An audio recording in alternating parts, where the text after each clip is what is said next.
Delilah Bullhorn, and I love my mommy. And we work together to fight crime. I take a bite out of crime. From the East Coast to the West Coast, we are everywhere true crime is. We are asking for the public's help. We are searching in the woods. We are doing what it takes here on the Bullhorn Betty channels to find answers to the most alarming cases we have been watching on the news. I can tell you personally that I have traveled this entire country seeking these answers and bringing that content right here to you here on the Bullhorn Betty channels and Bullhorn Betty Crime Stories. We are happy with the work that we've done. We brought many answers to the public, and we have defied mainstream media in our pursuit of the truth in these cases. We will continue to work, we will continue to fight for these victims, and we will continue to tell their stories here on my channels. Welcome to the Bullhorn Betty brand of channels and the Coffee Club. Thank you for your love, thank you for your support, and more importantly, thank you for allowing me to bring these victims' stories to each and every one of you, advocating for each of these victims. God bless you, God bless America, and more importantly, God bless our victims.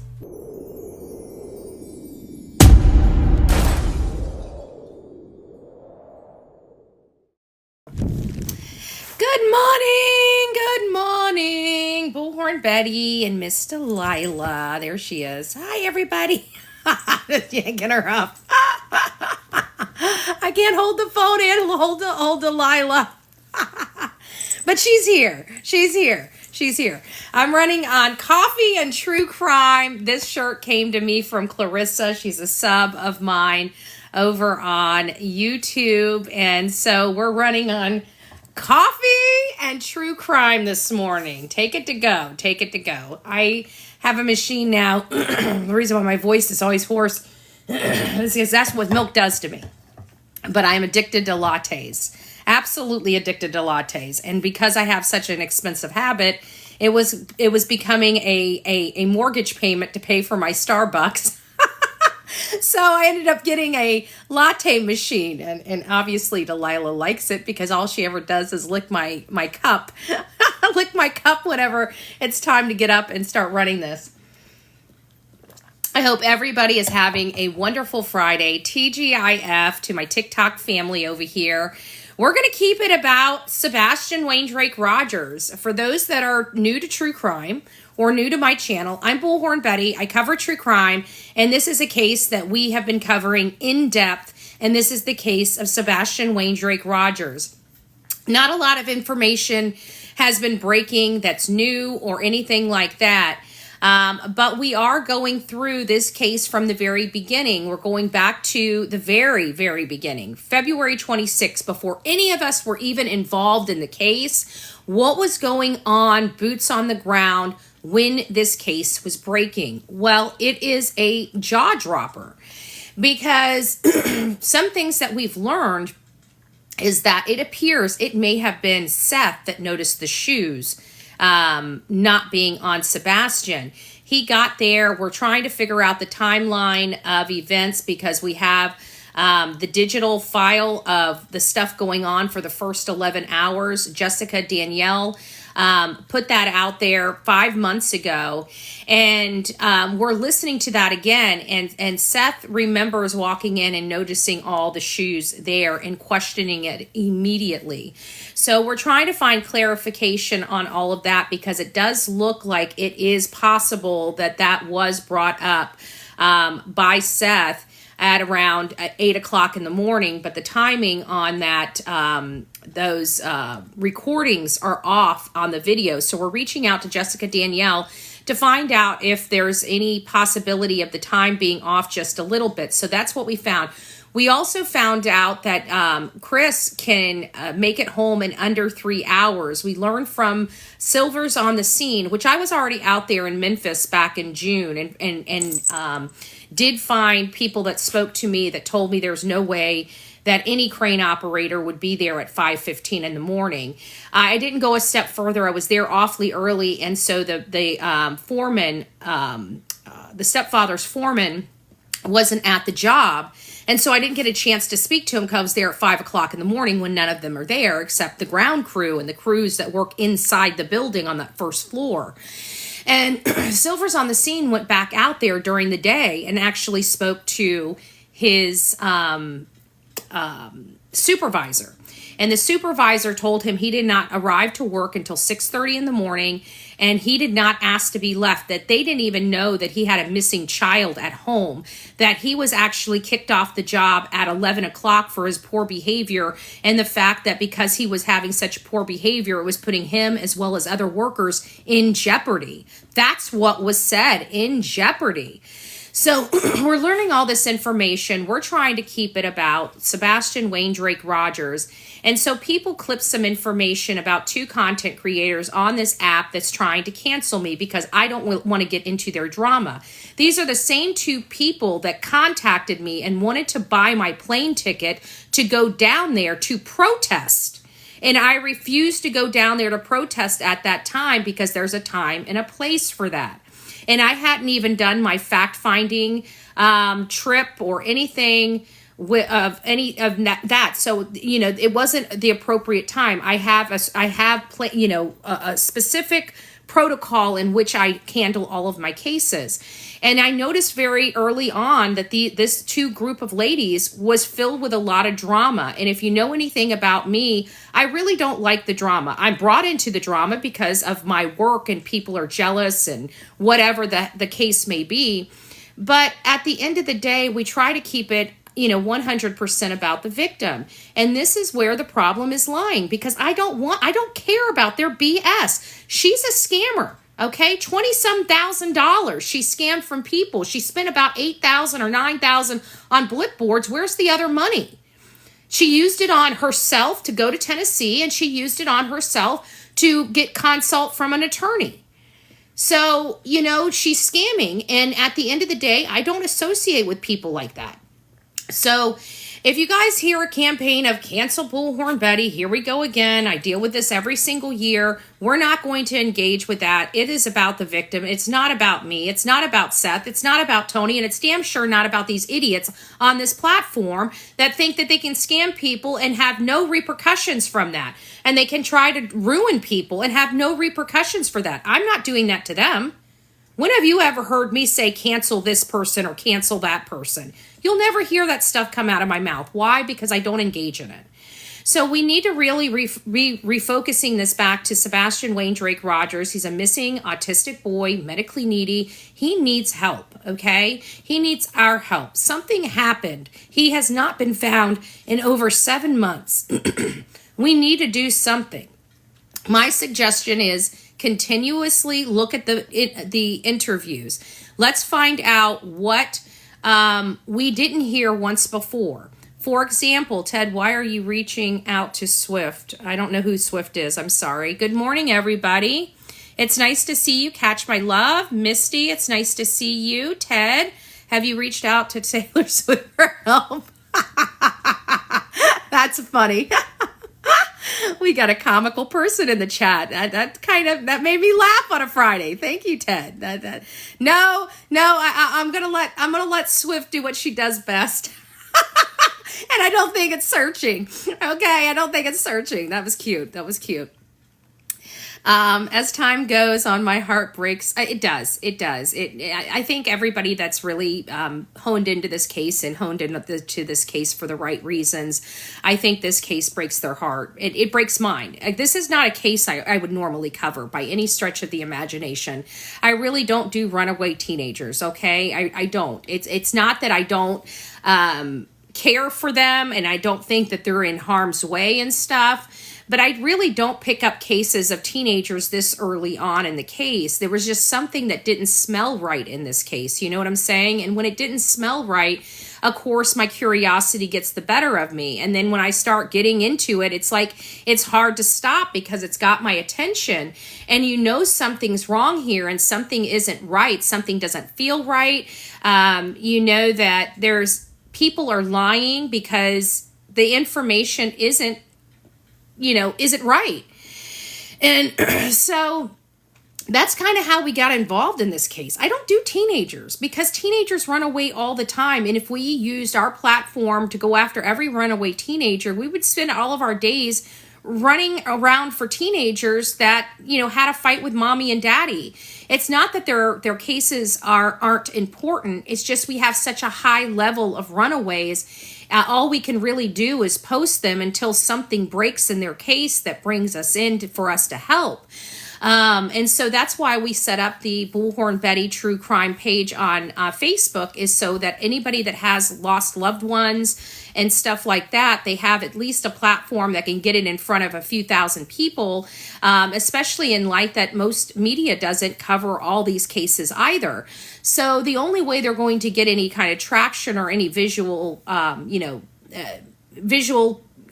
placement out there on social media is sometimes the chat rooms and the chat boards and stuff like that for the missing. This is a case that we got involved in because it didn't make sense. We had at first it did, on the face of it, the story that we got from this case, he ran away from home in the middle of the night. He's 15 years old. When you hear that stuff at the beginning, you're like, okay, another 15-year-old ran away from home, must have had a fight with mommy and daddy. Mom must not have let him do something, right?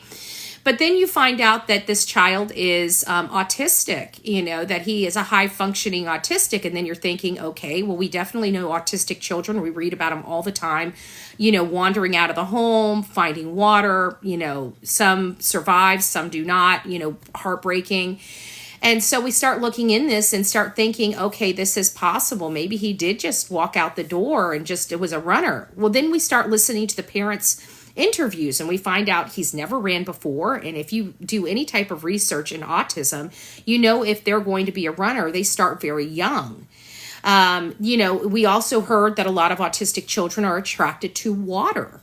And then we started learning from the parents, the mom, the stepdad, and the father, the biological father, Seth Rogers, that he is a great swimmer and he loves water. He just doesn't like dirty water, so he would never go to lakes or streams or ponds or anything to swim, but he loves to swim in pools. So we're like, okay, well, then if he's not a runner and he's not really attracted to water, what's going on here?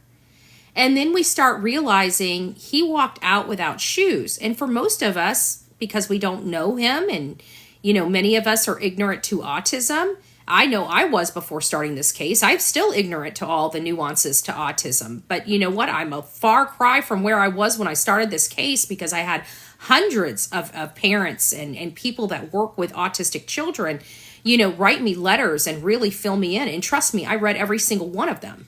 So I got an idea about autism and I'm like, okay, so they all have their quirks. They all have their ways of melting down. They have, no autistic child is the same. But I feel like there's some similarities with all autistic children. I do. And so I was trying to hunt for what the similarities would be, and I only found one. One similarity from most of every single autistic child or parents that I spoke to, and that was video games. Something about video games really help autistic children thrive for whatever reason. And also, repetition and a schedule also helps them thrive. But that's one of the things that they always do to all autistic children. They try to get them in a schedule to help get them. Hey, Donna, it's nice to see you. Good morning. And so for this one, we're finding out that he always puts his shoes on. It's a tick for him. And it was from a very specific event. And that's what I hear is that most autistic children don't have their issues. That's what I call them, issues, where they're the things they dislike. I call it OCD-ish, for most people that are OCD, but I use ish for anything. And so that just like a compulsion of some sort. And so every autistic child has their own issues, whether it's, the texture of a certain food, the feel of a clothing, the feel of something under their feet that just makes them, bug out. Well, they also don't have those things typically as a young child, but as they have experiences, those issues develop. And that's what happened with Sebastian Wayne Drake Rogers. He was never one that had to put shoes on until he stepped into an ant pile. He thought it was a pile of dirt. He stepped into it and he had ants all up and down his feet, and it really caused him a lot of discomfort. So from that point forward, he just had, he put on his socks and shoes. Now, the mom also stated that she understands that the biological father is stating that, he always puts his shoes on, but she's had experiences of him taking the garbage out and grabbing the mail and not putting his shoes on, and wanted to make sure the world knew that. And I'm just thinking to myself, well, yeah, maybe he did walk out to the mailbox or take out the garbage without shoes, but he was not leaving the home. You see what I'm saying? When he leaves, he puts on his socks and shoes. And if he willingly was going to walk out the door to run away from home, that would be leaving the home. Therefore, he would have put on his socks and shoes. Now, I've listened to a lot of people. People still write me about this case and send me their perspective. And I'm still getting a lot of people that believe he never made it home. Believe that whatever happened was some type of premeditation. There was a handoff before they ever got home. He was never there. I have a hard time believing that because the clothes were there and his shoes were there. However, at this point, there is still an overwhelming amount of people that do believe he never made it home on the 25th. We have not, as a channel, entertained that. It was dismissed because I truly believe he made it home. But in all fairness, it's something that should be explored and should be explored thoroughly, either to prove it or disprove that he made it home or didn't make it home. And so I'm going to be trying to figure out how do we prove and disprove that. It's got to be one or the other, right? So we go to prove its validity. And what do we need to prove the validity of that? I'm not sure. So I've got to get to the drawing board. If you have some ideas of how to prove the validity of whether he came home or not came home, please send that to bullhornbetty@gmail.com. She also won't leave the house without her blanket or phone. Okay, yeah. Well, that was the thing, is that he just went... This is what we learned from one of the interviews. We learned from one of the interviews that mom said that they went out that day to get snacks from BJ's, and they came back to put the snacks away. We learned from another interview that he's a bottomless pit. This is from the stepfather. He stated that he's a bottomless pit, and that he had a habit of waking up in the middle of the night and going and getting snacks that he's not supposed to have, taking them back to his room, eating them, and then throwing the wrappers under his bed. And my question is, if he's accustomed to moving about in the middle of the night, and he's done that most of his life, why was this night different? That's one. And two, if he was going to run away from home and he's accustomed to getting snacks in the middle of the night, wouldn't it be reasonable to think that he got snacks before he left the house? Why didn't he take snacks? Why didn't he take shoes? Why didn't he take a switch? His switch would have been his lifeline. It's what he loves to play on. It's what I've learned help calm autistic children. A lot of autistic children have found a lot of comfort in video games. So why wouldn't he take those items? I mean, he's an autistic child. He doesn't think like me and you think. And I would think that if he made it a plan in his head to walk out the door, he would have walked out the door. He may not have packed what we would have packed when we were running away from home. But I still feel like he would have packed stuff that was important to him, because that's the way his brain thinks, right? And I would think one of the most important things he would pack with him would be his beloved Switch before anything, because that's what he loved. And moreover, I feel like before he walked out of the door, he would have put his shoes on because he knew he was leaving. And that's what he does when he leaves the home, is put on his socks and shoes. All teenagers are bottomless pit, eat weird hours of the night. I know my son does. Yeah.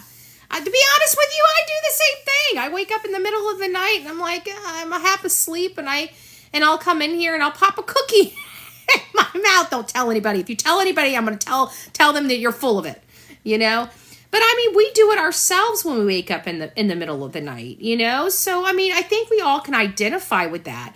And I think a lot of us, especially the ones that don't have those perfect families, you know, because we're just not as perfect as the rest of the world. You know, some of us have ran away from home ourselves when we were teenagers, okay? I know I have multiple times. I remember I was a troubled child, you know? My parents had problems with me. I was a disgruntled youth that didn't get my way, and when mommy and daddy didn't give me what I wanted, I wanted to show them, okay? I don't know how many other people are like that, right, in this chat, but I don't recall ever living or leaving my house without nothing. No clothes, no money, no food, no favorite items that I must have if I'm going to go on the road, you know, and it makes me wonder. Thank you, Ashley. God bless you. It makes me wonder, you know, why he would leave with nothing. It doesn't make sense to the normal people. And most of these people, believe it or not, I didn't know how common or how many parents have children struggling with autism. And they tell me that the chances, thank you, Ron, the chances of a child just changing who they are overnight is not a probability at all. That children just don't wake up, autistic children don't wake up and decide to be spontaneous. They're not spontaneous children. The only spontaneous children you have are the elopers. And the elopers are the ones that run away, but they start very, very young. He was not one of those children. He wasn't in that statistical makeup. He was one that didn't elope. He was one that didn't run away from home. He was one that knew how to swim and not fearful of water, but did not like bugs, did not like dirt, and did not like dirty water. This is not an environment conducive of a child walking out of a home in the middle of the night with no shoes. And not only that, people forget how cold it was February 26th in that area. And this child has sensory issues. So even if he did decide to run away and walk out the door, in my opinion, based upon everything that I've learned, he would have most likely walked out, turned around, and came right back in, either to get a jacket, to get his shoes on, or something else, because it would have shocked his system. So if he didn't have a meltdown, and if he was like, okay, this is not right, he would have turned around and got his shoes on and went back out and proceeded to run away. But that wasn't the case. They expect us to believe he walked out of the home in freezing cold weather with not even a jacket or shoes on his feet. It doesn't make sense for anybody that understands autism. So, you know, I don't know how you guys feel about it. But please, you know, it would be, I know the people that are in this chat right now are here because they care about this case and want to learn a little more information. I'm going to ask you to please disengage. Please, please, please disengage. It's not that I don't dislike anybody. I just think what they're doing is wrong. I think the kind of attention they're bringing to this case is wrong. And because of that, and because I don't want to have anything to do with them, they want to cancel me, which, here we go again. Like I said, this has been going on for 3 years. I'm here. I can guarantee you I have a much larger platform than what's on these social media streets. I've been associated with some great groups. I've been seen on multiple documentaries for the work I do. And you got Shamu and Plastic Body wanting to cancel me. Like, even if they could cancel me on this platform, which is going to be next to impossible, after this platform in the real world, I'm still respected by media. So it doesn't really matter. I will always be around, I will always be around no matter how hard they try to knock me down. So just don't worry about me. All I'm going to simply say is just don't engage with them. And when you see people bullying people and trying to cancel people, and it's not just me, it's anybody, do you really want to associate with them? I mean, somebody that's got to build their entire platform on taking somebody out doesn't seem like they're a very good person, in my opinion. And so you have to look at that. Is that really somebody you want to support? Because you'll never hear me say that about any content creator.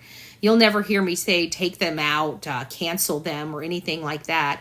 I actually plead to your good sense and common sense and say, do you really want to watch that garbage? Do you really want to be a part of destruction? We're a team of trying to help, not destroy. And so each and every person, an audience member out there, has to make a decision whether they want to help or whether they want to destroy. And so I never will cancel anybody, but I will shine a light on their behavior and say, is that really the people you want to associate with? We're true crime. We're here to help people. We're here to help, victims of crime. We're not here to hurt creators. We're just here to advocate. And sometimes the advocation needs to be strong advocation. Many people know what I'm willing to do for these cases. I'm willing to make a lot of noise. I'm willing to use the Constitution to make sure that they are properly advocated for and they have a real fighter in their corner wanting answers for them and what happened to them. And that's what I do. And sometimes that work is a little controversial, and that is what it is. It's controversial, and it's never going to change, because when I see an injustice, I take action. I don't sit here and complain about it. I don't sit hundreds of miles away from the issue. I go right into the community and I start working. I try to do it diplomatically. I try to go in there and do fact finding and really get a good understanding of what's going on. And when I start seeing the injustice and I start seeing that the people that are supposed to be preventing that injustice engaging in it, then usually we start getting a little louder and start doing gatherings of voices in front of, say, sheriff's offices.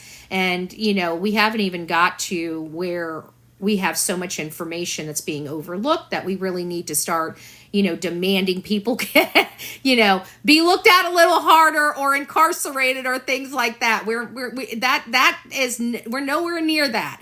But don't ever think that I'm not strong enough to demand such things of that. If we find out that these parents that we get more information and more evidence to solidify the mom and the stepfather's involvement, then yeah, we might be applying more, pressure in ways of activism, such as gatherings and peacefully assembling for a cause.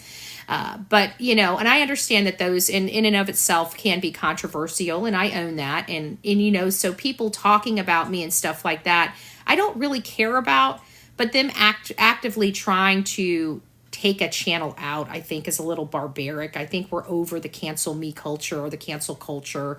I think we're over the nonsense, and it's time to get back to brass tacks and get back to the victims.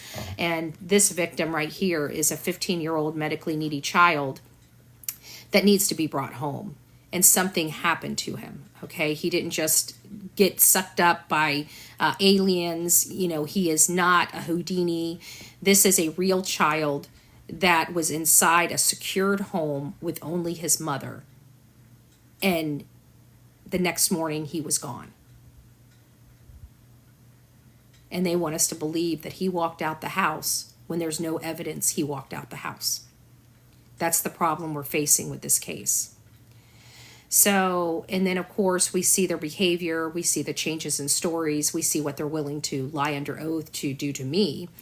And it kind of really paints this picture of these parents willing to do anything to potentially hide something that they've done related to this boy right here. So that's kind of why we're in this case, when we would never be in a case of a teenager, right?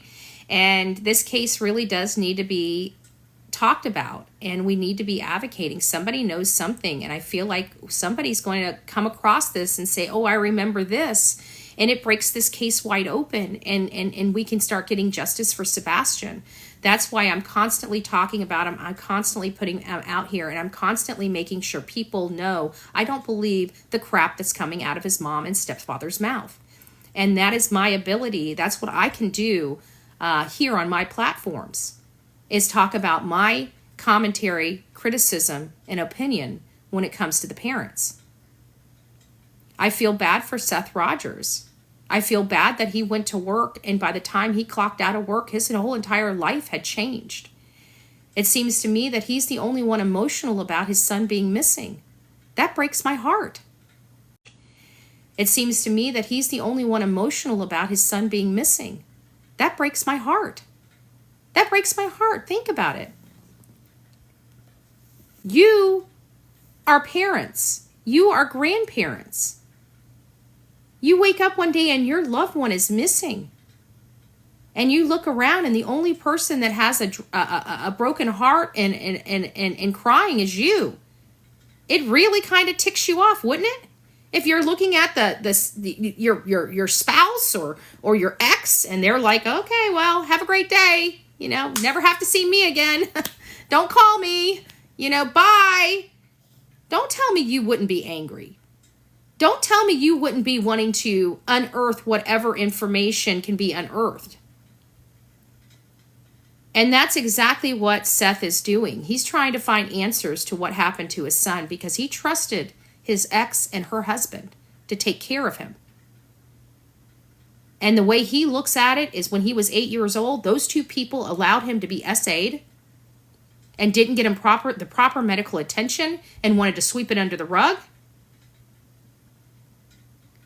And now he's missing, and it appears that they also want to sweep it under the rug. His father is angry. His father is hurt, and his father is scared. So that's kind of where we are right now. It sounds like Dog the Bounty Hunter and Nick the Hat and their legal team are going to be going after some bad actors. And I'm sure you can identify which bad actors that know that they're in hot water, especially ones that remove all their videos off their channel and everything like that can be used against them in a court of law. It sounds like somebody that's trying to hide their wrongdoing. Wouldn't you agree? Because you see my channel, I've never removed a video. I've never cleansed or sanitized my account. But there are people on this platform that are cleaning and sanitizing their account. What does that tell you? That tells you that they know that they've done wrong and they're trying to hide their wrongdoing. So that's something that you guys need to consider. And it's the same person that's calling for me to be canceled. Even canceling me is not going to get her out of her legal quagmire. So I hope you guys start supporting good channels that are advocating for these children, if that's where your heart is. If your heart's in the drama and the chaos, there's not really a whole lot that my platform can offer you. And there's not a lot of a benefit that you're going to be receiving from people that I collaborate with and work side by side with, because we don't like the drama. As a matter of fact, we keep getting drug into the drama, and this is how I deal with the drama. I come out here and ask you guys, do you guys really want this in cases? Would you want this if it was your loved one? If you are missing your loved one and your child or your family member disappeared, would you want this chaos in your case? Because if you're supporting it in his case, then you should be supporting it if it happened to your child or your grandchild. And if that's too appalling for you to consider, then maybe you need to consider what you're supporting. Pascal's good. I like Pascal. He's just a great guy. You can always tell he's a great guy. He's a nice guy too. He's truly authentic. I like Pascal, Actually, I wish Pascal was a little rougher around the edges. to be honest with you. I'd like to see Pascal get angry, like just something get him and he just like, I can't take it no more. I've never seen the man angry. I want to see him. I want to see the emotion. I like the emotion. I like when people get emotional. It just makes me feel like I feel like when there's emotion in it, people fight a little harder for the victim. And so, but he is ultra, ultra sweet for being such a big guy. He's a teddy bear, he's a teddy bear. So yeah, I like Pascal too. He's sweet. And he runs a good show, he has a good show. Mine's kind of hidden because I keep going through computers. I keep buying computers to see when it works. And it's like I had my MacBook Pro, but I don't like I spent a lot of money on that MacBook Pro.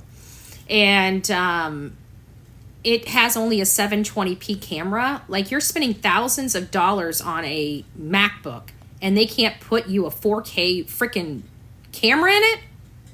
Like I feel like that is just wrong. I'm sorry. I feel that's just wrong.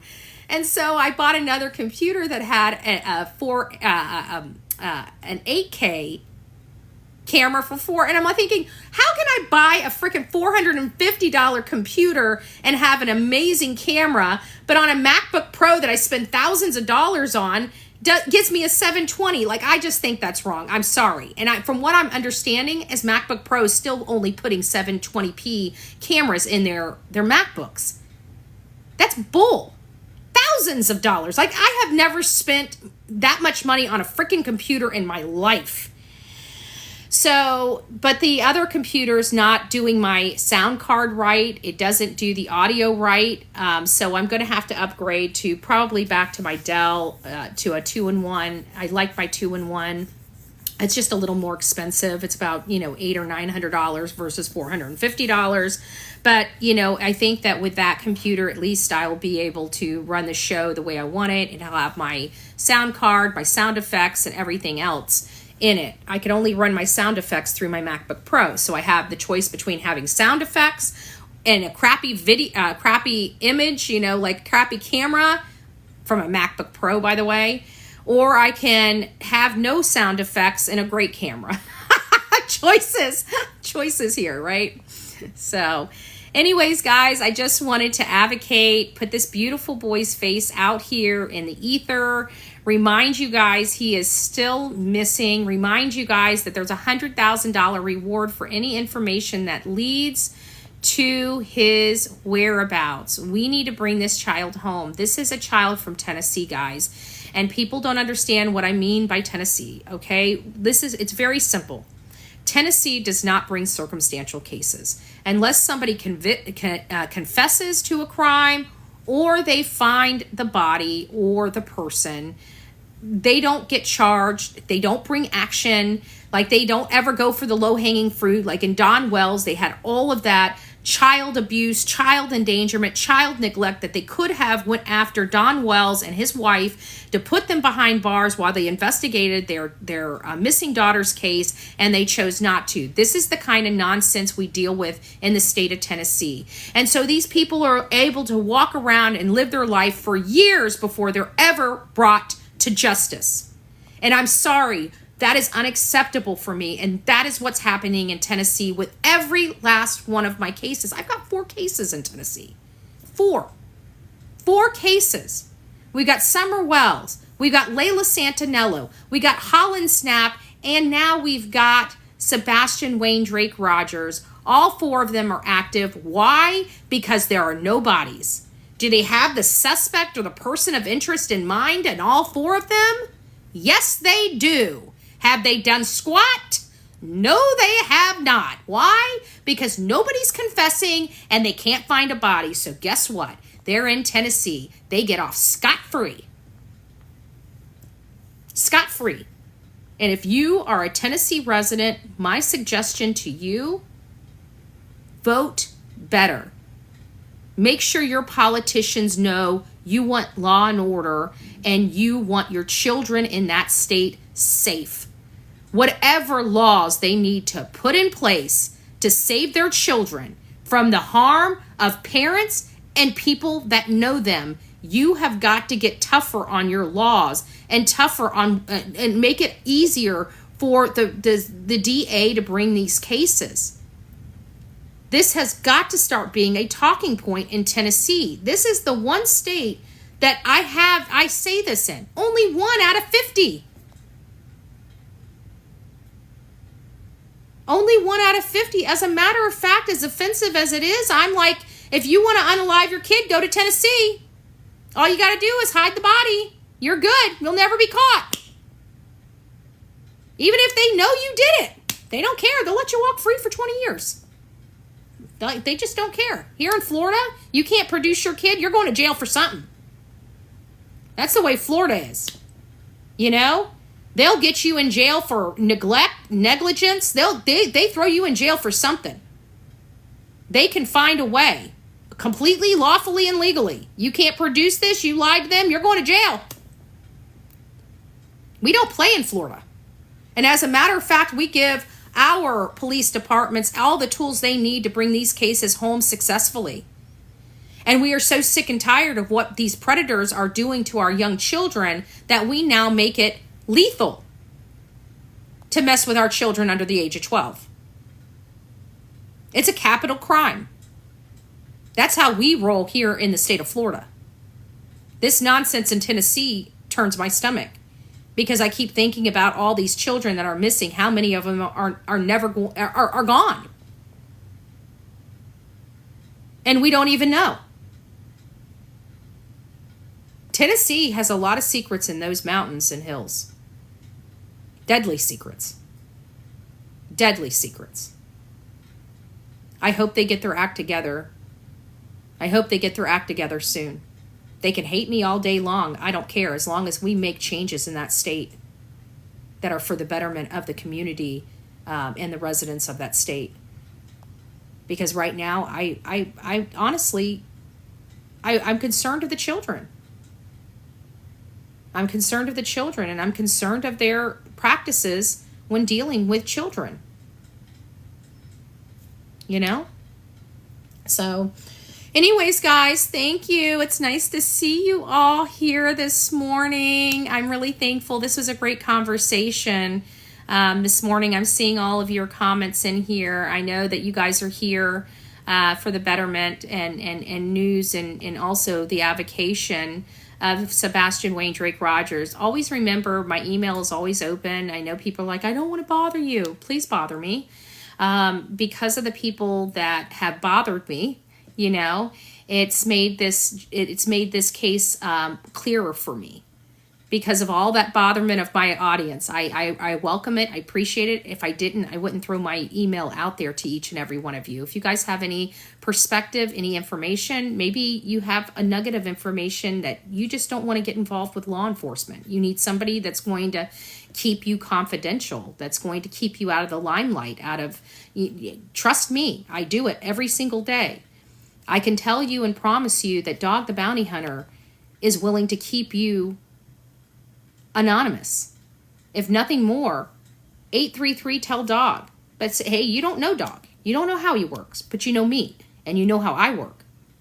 So if you want to be confidential, you can always reach out to bullhornbetty@gmail.com. And I can guarantee you, I'm kind of like Nick the Hat. They're going to have to throw me in jail to get my sources, right? Oh, hey, MAGA. It's nice to see you, my love. It's nice to see you. So reach out. We're still trying to bring this boy home. This case stinks to high heaven. We've seen what the family's willing to do. Don't forget, October 10th, back at court. Hopefully everything is dropped on the 10th. For those that would like to attend that court hearing, all we ask is please wear green to honor Sebastian Wayne Drake Rogers. It's October 10th, Sumner County, 11:30 or 11, it might be 11. I think it's 11 a.m. in the morning. I'll have to check on that, but I'm pretty sure it's 11, and we're going there. This, from my understanding, is going to be the trial on all four. So I anticipate that we're all going to be on the stand testifying. So it's going to be one of those things that's going to be historical and kind of epic all the same. So make sure if you have contacts with news organizations or outfits, you let them know you want that live streamed. Have them go ahead and get their paperwork in place so they can be inside that courtroom. The more media I have in the courtroom, the less likely this county can violate my rights. And we want to make sure that my rights are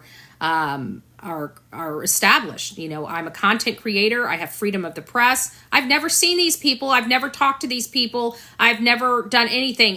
When I was there, I had my stuff scheduled with people long before I even went into Tennessee. I did my nightly view video, my daily view video, and we went to different places over in Gatlinburg, White House. We went to Memphis. We went everywhere. I could have cared less whether these people were even in town, let alone stalking them. So long story short, we know that they lied under oath, and we're going to be there, and I welcome all the support. Yes, they did catch my love. I welcome all the support that we can in that courtroom for Sebastian, for his father, and also for myself. So we'll see how everything goes, guys. You make it a great day. TGIF, don't waste your Friday. And this afternoon, when you guys get off work and you guys decide to let your hair hang down ever so slightly, remember there is tow to go and there are Ubers. Arrive alive.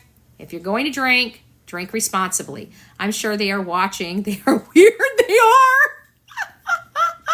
They stalk me everywhere. And it makes me wonder, because we got to get back to the maps, because I think we might have been hitting something. We were getting a little too close. That's what I really truly believe. So we need to get back to the maps. Once we start getting back to the maps and start getting our search areas, we got search teams. We got water teams and physical search teams out there in Tennessee. Let's get back to the maps and give them some direction on where we need them to search. Guys, you could make it a great day. God bless each and every one of you. Rock it out with your coffee beans out. Don't forget to be fearless. If you see something, say something. An ounce of prevention is worth a pound of cure. And until next time, please be safe. But more importantly, be kind to one another, unless they are a troll or a gaslighter, and then whack a troll. God bless.